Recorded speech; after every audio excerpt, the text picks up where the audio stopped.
নায়িকা হব, নায়িকা সার্টিফিকেট লাগাবো, নামধারী নায়িকা হব আর ইনকাম করব, বাড়ি গাড়ি করবো, ওইভাবে আমি ওইভাবে চাই নাই। কিন্তু আমি চাইছি আমার যতটুকু যোগ্যতা ছিল ঠিক ততটুকু দিয়ে আমি নায়িকা হই। কিন্তু এই সমাজে এদেশে যোগ্যতার সিটে বড়ও দাম দেয় না কেউ। তো অভিমান কষ্ট সব বলতে পারেন পাগলের মতো হয়ে গেছিলাম অনেক দিন। তো ক্ষতি হয়ে গেল আমার ফ্যামিলির হয়েছে, বাইরের কারো তো হয় না।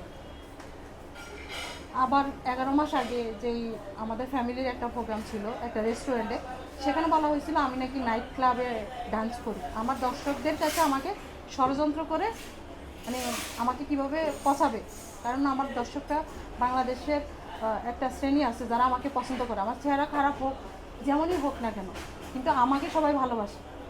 আমি ভালোভাবে কাজ করি, ভালো কিছু করতে চাই। ওই জায়গা থেকে আমাকে সবাই অনেক সম্মান করতো, শ্রদ্ধা করতো। সেই জায়গা থেকে আমাকে এমন এমন জায়গায় ক্যামেরা ধরা হয়েছে ইচ্ছা করে। আমাকে এমনভাবে মানে 11 মাস আগে পচানো হয়েছে যে আমি নাকি নাইট ক্লাবে গেছি, অথচ এটা একটা রেস্টুরেন্ট ছিল, চাইনিজ রেস্টুরেন্ট। ওখানে আরও নায়িকাটা ছিল, কাউকে এইভাবে করে না কিন্তু।